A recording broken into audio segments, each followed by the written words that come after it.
Iliad by Homer, translations by Robert Fagle, and it has numerous notes and has been reused by me frequently. So, a reading of Book I, inspired by some readings that I saw online.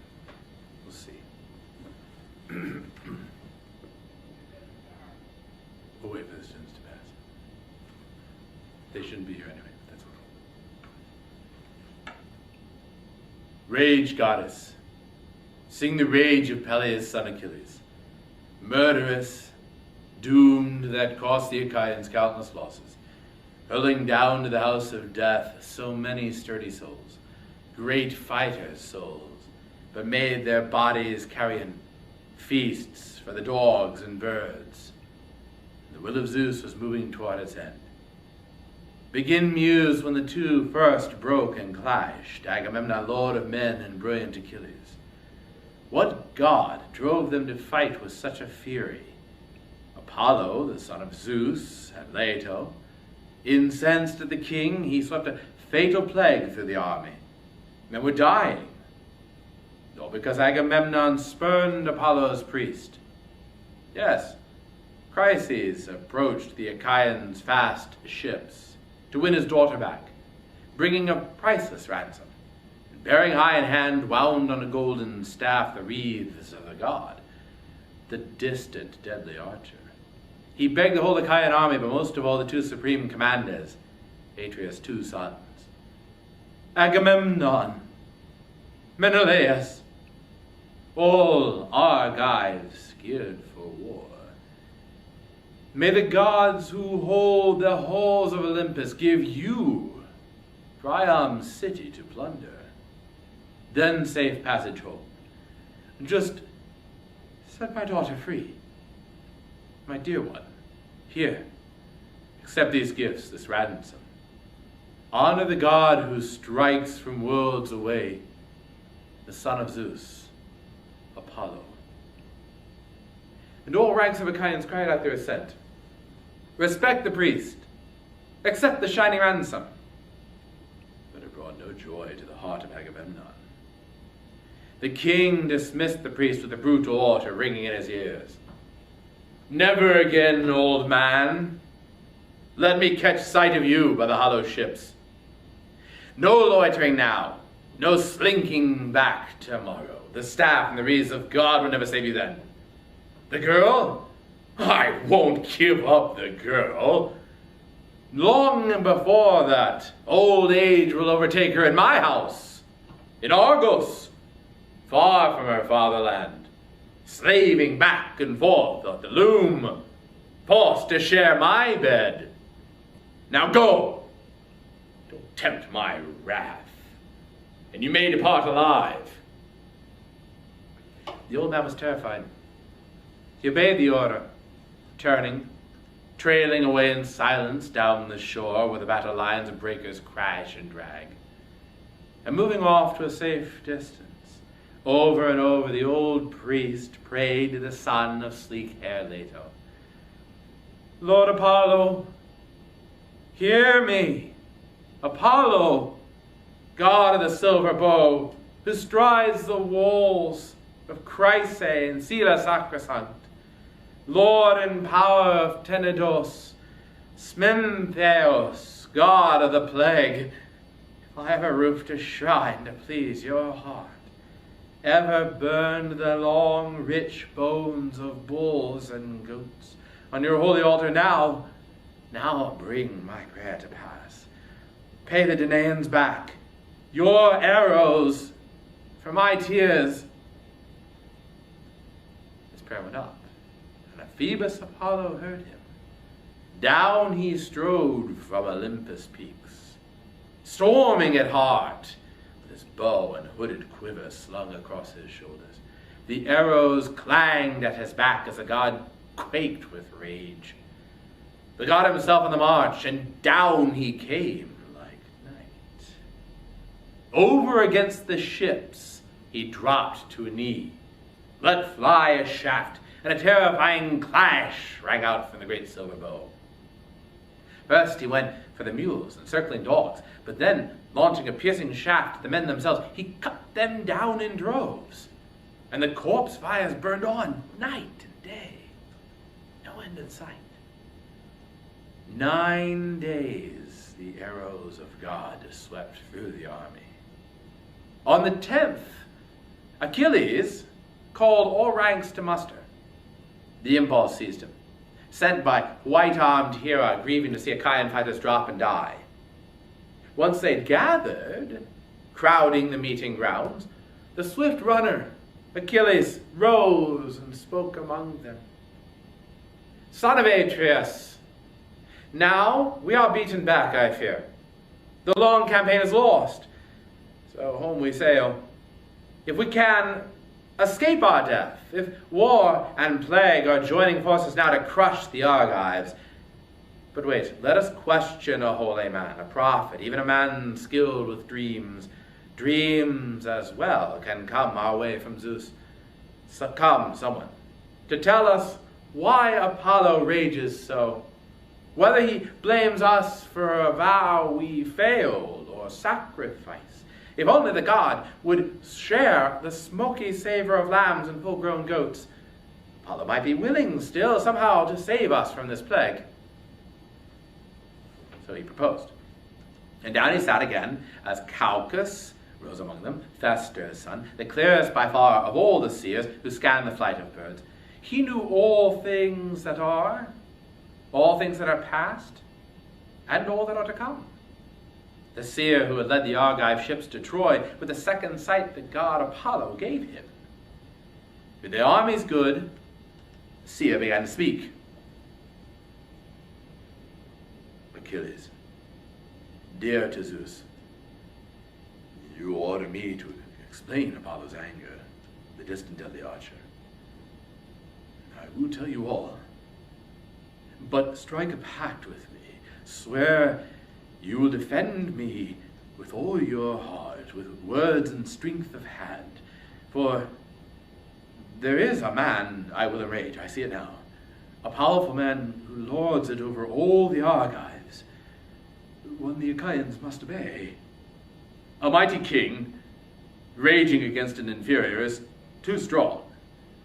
Even if he can swallow down his wrath today, still he will nurse the burning in his chest until sooner or later he sends it bursting forth. Consider it closely, Achilles. Will you save me? And the matchless runner assured him, Courage! Out with it now, Calchas. Reveal the will of God, whatever you may know. And I swear, by Apollo, dear to Zeus, the power you pray to, Calchas, when you reveal God's will to the Argives, no one, not while I am alive, and see the light on earth, no one will lay his heavy hands on you by the hollow ships. None among all the armies, not even if you mean Agamemnon here, who now claims to be by far the best of the Achaeans. The seer took heart, and this time he spoke out bravely. Beware! He casts no blame for a vow we failed, a sacrifice. The gods enraged because Agamemnon spurned his priest. He refused to free his daughter. He refused the ransom. That's why the archer sends us pains, and he will send us more, and never drive this shameful destruction from the Argives. Not till we give back the girl with sparkling eyes to her loving father. No price, no ransom paid, and carry a sacred 100 bulls to Chrysae town. Then we can calm the god and then appease him. So he declared, and he sat down. But among them rose the fighting son of Atreus, lord of the far-flung kingdoms, Agamemnon, furious, his dark heart filled to the brim, blazing with anger now, his eyes like searing fire. With a sudden killing look, he wheeled on Calchas first. Seer of misery, never a word that works to my advantage. Always misery warms your heart. Your prophecies, never a word of profit said or brought to pass. Now again, your divine God's will for the armies, bruited about as fact. What, the deadly archer multiplies our pains, because I refuse that glittering price for the young girl Chryseis. Indeed, I prefer her by far, the girl herself. I want her mine, in my own house. I rank her higher than Clytemnestra, my wedded wife. She's nothing less in building or breeding, in mind or works of hand, but I am willing to give her back. Even so, if that is best for all, what I really want is to keep my people safe, not see them dying. But fetch me another prize, and straight off too, else I alone of the Argives go without my honor. That would be a disgrace. You are all witnesses. Look, my prize is snatched away. But the swift runner Achilles answered him at once. Just how, Agamemnon, great field marshal, most grasping man alive, how can the generous Argives give you prizes now? I know no troves of treasure piled, lying idle anywhere. Whatever we dragged from towns we plundered. All's been portioned out. But collect it, call it back from the rank and file. that would be the disgrace. So return the girl to the god, at least for now.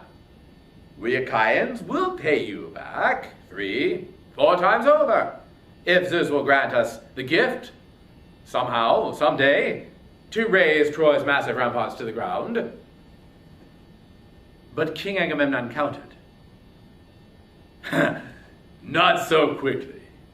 Brave as you are, godlike Achilles, trying to cheat me. Oh no, you won't get past me. Take me in that way. What do you want? To cling to your own prize while I sit calmly by, empty-handed here? Is that why you order me to give her back? No! If our generous Argives will give me a prize, a match for my desires equal to what I've lost, well and good. But if they give me nothing, I will take a prize myself. Your own, or Ajax, or Odysseus' prize. I'll commandeer her myself, and let the man I go to visit choke with rage. Enough.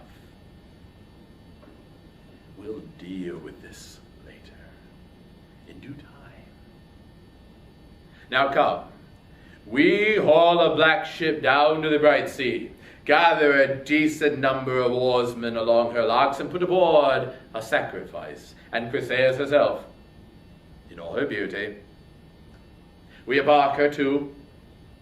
Let one of the leading captains take command. Ajax, Idomeneus, trusty Odysseus, or you, Achilles, you, the most violent man alive. So you can perform the rites for us and calm the god yourself. A dark glance, and the headstrong runner answered him in kind.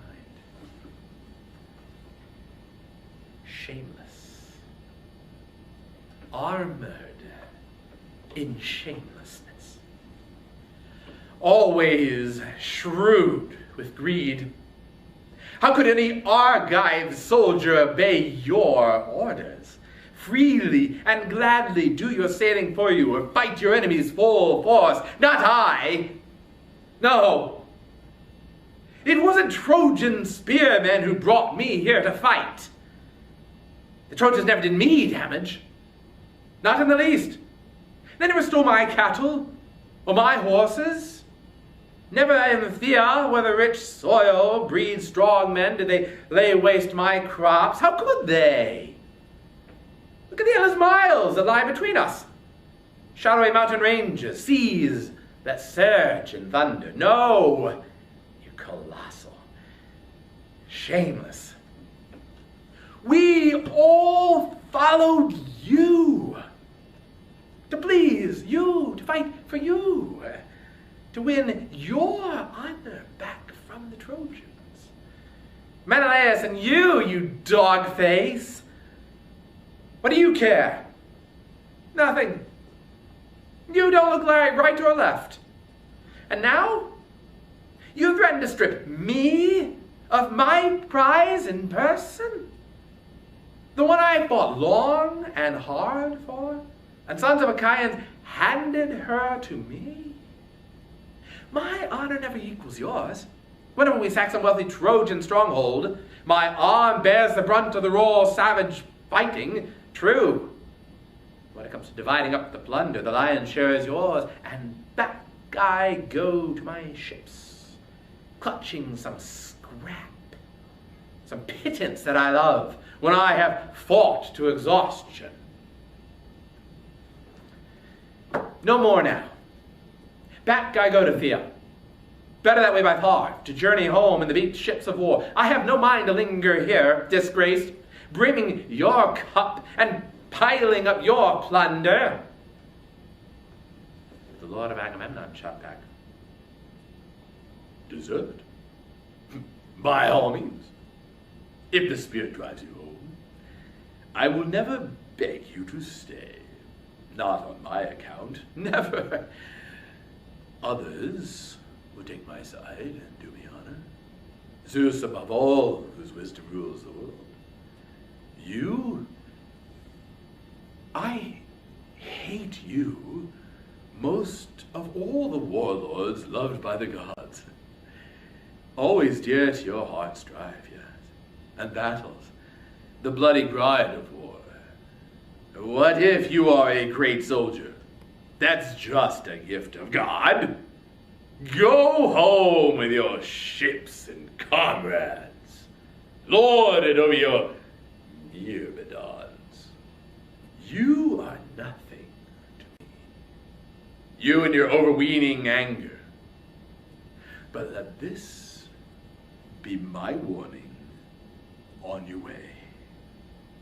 Since Apollo insists on taking my Chryseis, I'll send her back in my own ships with my crew, but I will be there in person at your tents to take Chryseis in all her beauty, your own prize, so you can learn just how much greater I am than you.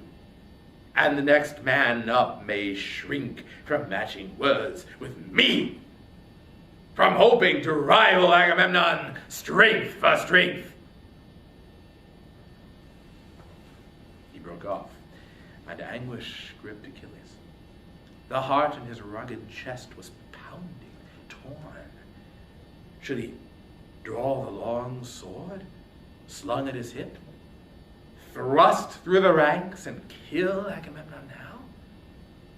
Or check his rage and beat his fury down? As his racing spirit veered back and forth, just as he drew his huge blade from its sheath, down from the vaulting heavens came Athena. The white-armed goddess Hera sped her down. Hera loved both men and cared for both alike. Rearing behind him, Pallas seized his fiery hair. Only Achilles saw her, none of the other fighters. And struck with wonder, he spun around. He knew her at once. Pallas Athena. The terrible blazing of those eyes. And his winged words went flying. Why? Why now? Child of Zeus, with the child of thunder, why come now? To witness the outrage Agamemnon just committed? I tell you this, and so help me, it's the truth. He'll soon pay for his ignorance with his life. Her grey eyes clear, the goddess Athena answered. Down from the skies I came, to check your rage, if only you will yield. The white-armed goddess Hera sped me down. She loves you both. She cares for you both alike. Stop this fighting now. Don't lay hand to sword. Lash him with threats of the price that he will face. And I tell you this, and I know it is the truth. One day, glittering gifts will lie before you, 3 times over to pay for this outrage. Hold back now. Obey us both. And so she urged, and the swift runner complied at once. I must. When the two of you hand down commands, goddess, a man submits though his heart breaks with fury. Better for him by far, if a man obeys the gods, they're quick to hear his prayers. And with that Achilles stayed his burly hand on the silver hilt and slid the huge blade back in its sheath. He would not fight the orders of Athena. Soaring home to Olympus, she rejoined the gods, aloft in the halls of Zeus, whose shield is thunder.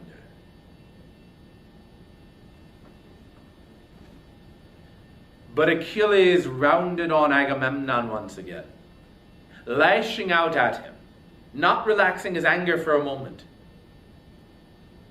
Staggering, drunk, with your dog's eyes, your fawn's heart.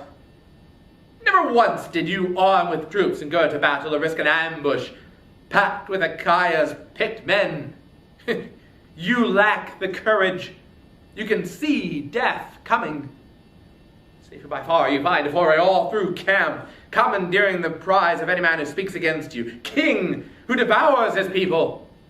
Worthless husks, the men you rule. If not Atrides, this outrage would have been your last. I tell you this, I swear a mighty oath upon it. By this scepter, look, and never again will put forth crown and branches. Now it's left its stump on the mountain ridge forever, nor will it sprout new green again.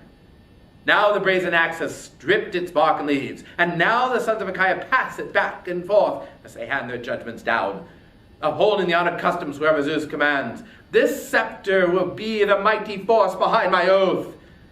Someday, I swear, a yearning for Achilles will strike Achaea's sons, and all your armies.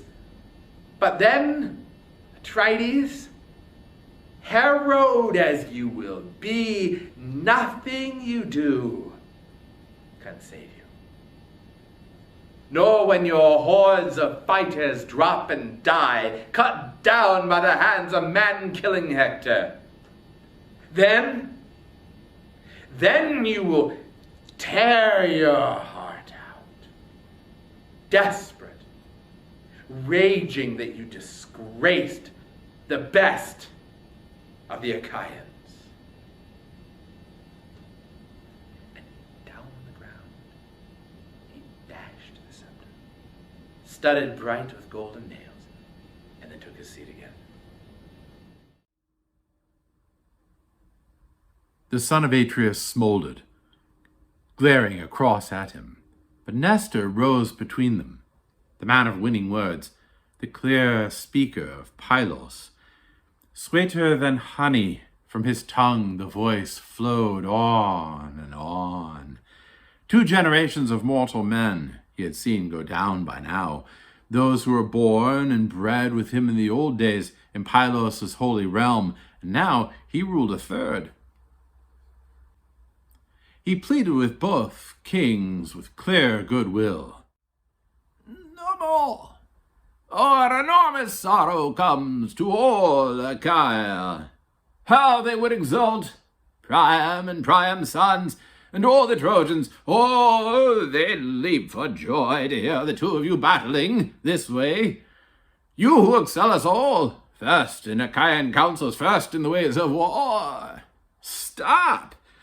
Please, listen to Nestor. You are both younger than I. In my time I struck up with better men than you, even you. But never once did they make light of me. I've never seen such men, I never will again. Men like Perithous and Dryas, that fine captain, Caeneus and Exadius and Polyphemus, royal prince, and Theseus, sage as a boy, a match for the immortals. They were the strongest mortals ever bred on earth. The strongest. And they fought against the strongest, too. Shaggy centaurs, wild brutes of the mountains. They hacked them down. Terrible work. Deadly. And I was in their ranks, fresh out of Pylos, far away from home. They enlisted me themselves, and I fought on my own, freelance, single-handed. And none of the men who walk the earth these days could battle with those fighters, none. But they took to heart my counsels, marked my words. So now you listen too. Yielding is far better. Don't seize the girl, Agamemnon, powerful as you are. Leave her, just as the sons of Achaia gave her, his prize, from the very first. And you, Achilles, never hope to fight it out with your king, pitting force against his force. No one can match the honors dealt a king, you know, a sceptered king to whom great Zeus gives glory, strong as you are. The goddess was your mother. He has more power because he rules more men. Atrides, end your anger. Look, it's me, Nestor. I beg you, cool your fury against Achilles. Here the man stands over all Achaia's armies, a rugged bulwark for shocks of war. But King Agamemnon answered him in haste. True, old man, all you say is fit and proper, but this soldier wants to tower over the armies. He wants to rule over all, to lord it over all, give out orders to every man in sight. Well, there's no one I trust who will ever yield to him. What if the everlasting gods have made a spearman of him? Have they entitled him to hurl abuse at me? Yes. Blazing Achilles broke in quickly. What a worthless, burnt-out coward I'd be called if I would submit to you and all your orders. Whatever you blurt out, fling them at others. Don't give me commands. Never again, I trust, will Achilles yield to you. And I tell you this, take it to heart, I warn you, my hands will never do battle for that girl, neither with you, king, nor any man alive. You Achaeans gave her, you have snatched her back, but all the rest I possess beside my fast black ship. Not one bit of it can you seize against my will, Atrides. Come, try it, so the men can see that instant your black blood gush and spurt around my spear. Once the two had fought it out with words, battling face to face, both sprang to their feet and broke up the muster beside the Argive squadrons. Achilles strode off to his trim ships and shelters, back to his friend Patroclus and their comrades. Agamemnon had a vessel hauled down to the sea. He picked out 20 oarsmen to man her locks, put aboard the cattle for sacrifice to the god, and led Chryseis, in all her beauty, amidships. Versatile Odysseus took the helm as captain. All embarked, the party launched out on the sea's foaming lanes, while the son of Atreus told his troops to wash, to purify themselves from the filth of plague.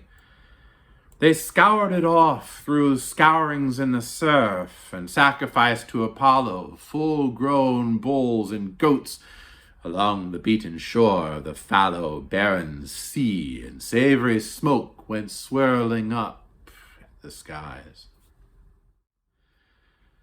So the men were engaged throughout the camp, but King Agamemnon would not stop the quarrel. The first threat he hurled against Achilles. He called Talthybius and Eurybates briskly, his two heralds, ready, willing aids. Go, tell Achilles' lodge, take Briseis at once, his beauty, Briseis, by the hand, and bring her here. But if he will not surrender her, I'll go myself. I'll seize her myself with an army at my back, and all the worse for him.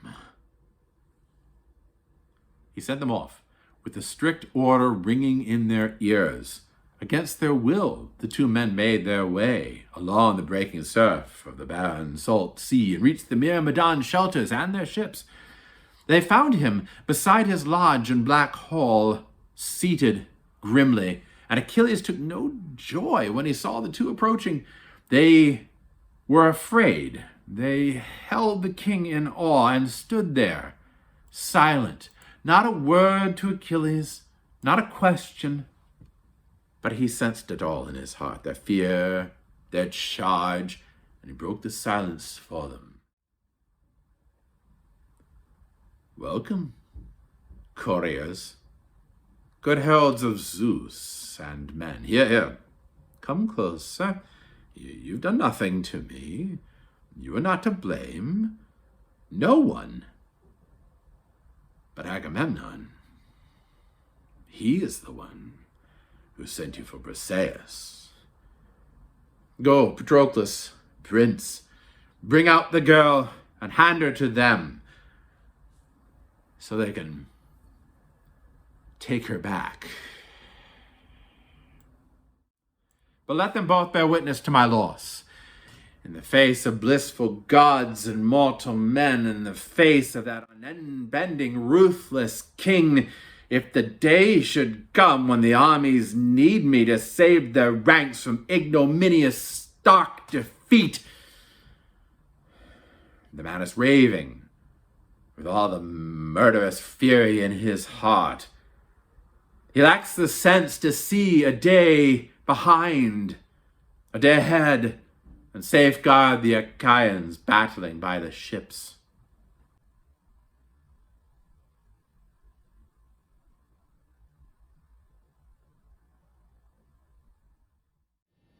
Patroclus obeyed his great friend's command. He led Briseis in all her beauty from the lodge, and handed her over to the men to take her away. And the two walked back along the Argive ships while she trailed on behind, reluctant every step. But Achilles wept, and slipping away from his companions far apart, he sat down on the beach of the heaving grey sea, and he scanned the endless ocean, reaching out his arms. Again and again, he prayed to his dear mother, "Mother, you gave me life, short as it is, so at least Olympian Zeus, thundering up on high, should give me honor. But now he gives me nothing. Atreus, son of Agamemnon, for all his far-flung kingdoms, the man disgraces me, seizes and keeps my prize. He tears her away himself." So he wept and prayed, and his noble mother heard him. Seated near her father, the old man of the sea in the salt green depths. Suddenly, up she rose from the churning surf like mist, and settling down beside him as he wept, she stroked Achilles gently, whispering his name. "My child, wine tear, what sorrow has touched your heart? Tell me, please, don't harbor it deep inside you. We must share it all." And now from his depths the proud runner groaned. You know Why labor through it all? You know it all so well. We raided thee once, Aesian sacred citadel. We ravaged the place, hauled all the plunder here, and the armies passed it round share and share alike. And they chose the beauty Chryseis for Agamemnon. But soon her father, the holy priest of Apollo, the distant deadly archer, Chryseis, approached the fast ships of the Argives armed in bronze to win his daughter back. Bringing a priceless ransom and bearing high in hand, wound on a golden staff, the wreaths of the god who strikes from worlds away. He begged the whole Achaean army, but most of all the two supreme commanders, Atreus' two sons, and all ranks of Achaeans cried out their assent. Respect the priest, accept the shining ransom. But it brought no joy to the heart of Agamemnon.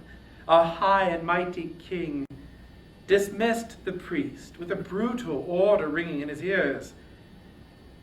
Shattered with anger, the old man withdrew, but Apollo heard his prayer. He loved him deeply. He loosed his shaft at the Argives, withering plague. Now the troops began to drop and die in droves, and the arrows of God went showering left and right, whipping through the Achaeans' vast encampment. But the old seer, who knew the cause full well, revealed the will of the archer god Apollo.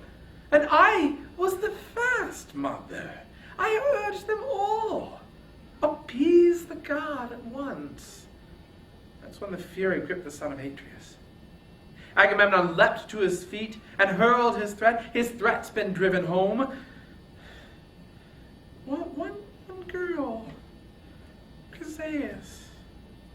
The fiery-eyed Achaeans ferry out in a fast, trim ship to Chrysae Island laden with presents for the god. And the other girl, just now the heralds came and led her away from camp. Chryseis' daughter, the prize the armies gave me. But you, mother, if you have any power at all, protect your son. Go to Olympus. Plead with Zeus. If you ever warmed his heart with a word or any action. Time and again I heard your claims in father's halls, boasting how you and you alone of all the immortals rescued Zeus, the lord of the dark storm cloud, from ignominious stark defeat. That day the Olympians tried to chain him down, Hera, Poseidon, lord of the sea, and Pallas Athena. You rushed to Zeus, dear goddess, broke those chains, quickly ordered the 100-handed to steep Olympus, that monster whom the immortals call Briareus, but every mortal call the sea god's son Aegeon, though he's stronger than his father. Down he sat, flanking Cronos' son, gargantuan in the glory of it all, and the blessed gods were struck with terror then, and they stopped shackling Zeus.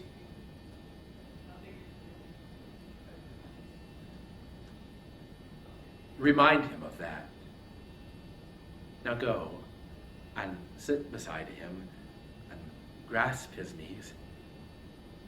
Persuade him somehow to help the Trojan cause, to pin the Achaeans back against their ships, trap them round the bay, mow them down, so all can reap the benefits of their king, so even mighty Atrides could see how mad he was to disgrace Achilles, the best of the Achaeans. And Thetis answered, bursting into tears, "Oh, my son, my sorrow.